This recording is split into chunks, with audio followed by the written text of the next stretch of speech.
Terry Brain's my name. I'm a risk specialist, and these days I'm a senior risk specialist with Centric Wealth. Centric Wealth. How long have you been with Centric Wealth, Terry, and how long have you been a risk specialist? Well, for my pains, I started in the industry with National Mutual in 1970. So I've seen some interesting transitions over the years. I'll bet you have. I built a very big business, then it became a small business, and then I sold that small business to Centric Wealth about 9 years ago. Very good. So what is it about the life insurance industry, about being a risk specialist, that you clearly have a passion for? I think it's the claims advocacy. I was very, very lucky in one respect. When I came into the industry, it was very sales focused. And I fortunately had a sales background and was able to establish myself very quickly.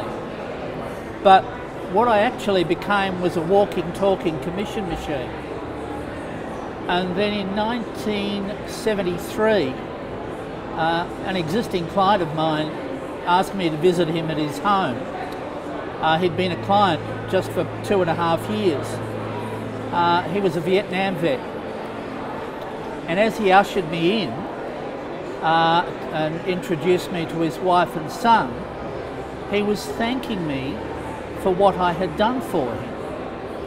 And quite frankly, I was scratching my head and thinking, well, mate, I'm here to do business.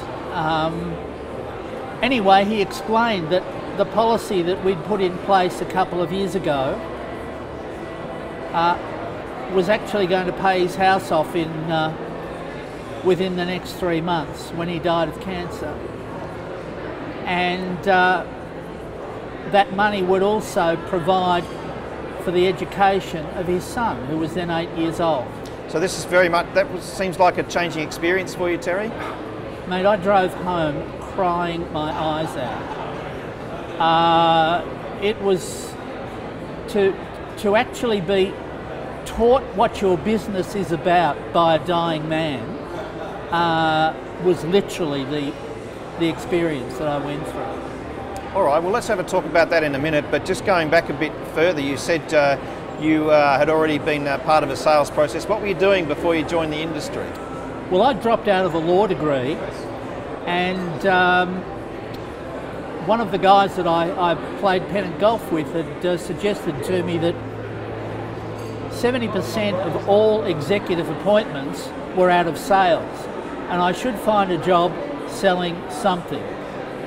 And so I found a job selling office equipment because that particular company was prepared to train people from scratch.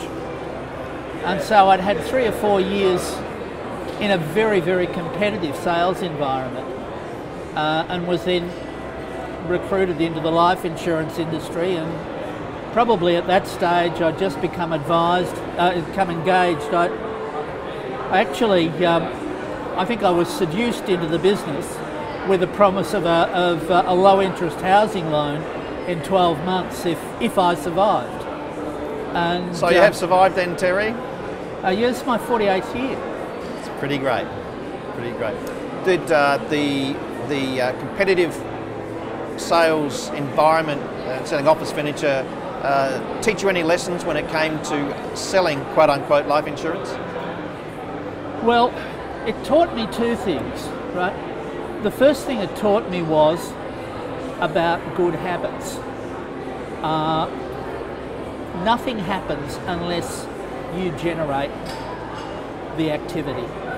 And so for me, right from day one, the physicality of activity, of actually picking up the phone and asking people to see me, and going through what is a pretty painful process, because back then the situation was the failure rate was better than 90% in year one. And people were, they'd recruit anyone into the industry back then. if you were lucky enough to wear a suit, you were through to the semis without dropping a set. But from a practical standpoint, it was literally, you were given about 2 weeks training and then just pushed out into the field. And if you were lucky enough to survive, fantastic. I was fortunate in that I had very, very good sales management, and my previous experience had taught me the value of actually making the calls. Let's talk about, go back to your Vietnam veteran client. Would it be fair to say that you had a different approach after that experience? Like, were you selling something different after that experience than before? Well, funny story, I prospected among salesmen. My method of operation when I first established myself in the business was actually to ring sales managers of companies that employed sales teams and offer them a free sales training exercise. And that was me coming in to talk to a group of their sales people and trying to sell my intangible product, life Selling insurance. yourself? But what I was really selling was an appointment, because what I would do was use the group to create a Mr. Average, and then from that Mr. Average create a circumstance where there would be people in the group saying, hey, that's me, I've got a problem, and this bloke can help me with it.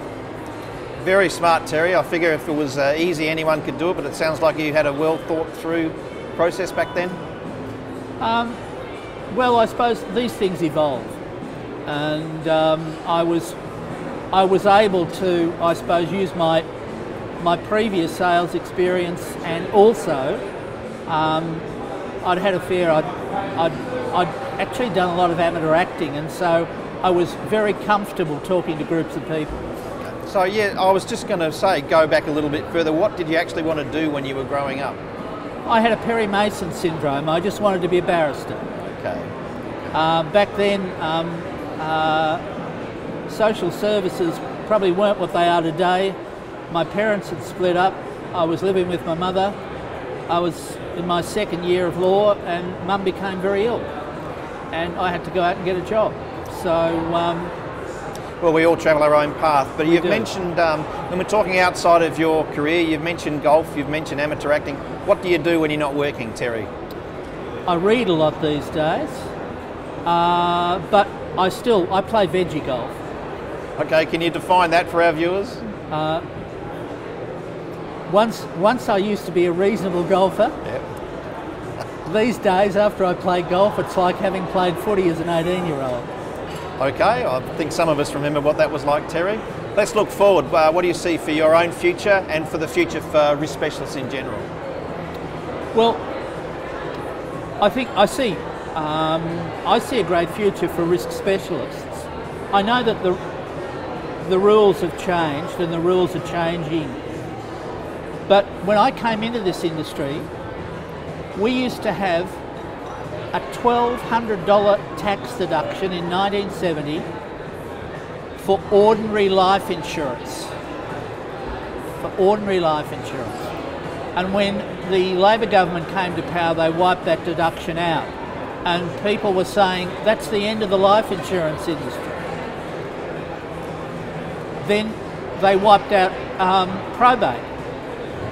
And again, it was the end of the life insurance industry. And if you go through, every few years in financial services, there's been a crisis of one kind or another. So you're talking about what you see to be as quite a resilient industry? Absolutely. And it'll continue, Terry? There are some wonderful young people in this industry today who'll revolutionise it over the next 10 years. Well, we'll look forward to that together, and Terry Brain, thank you for your time. You're welcome.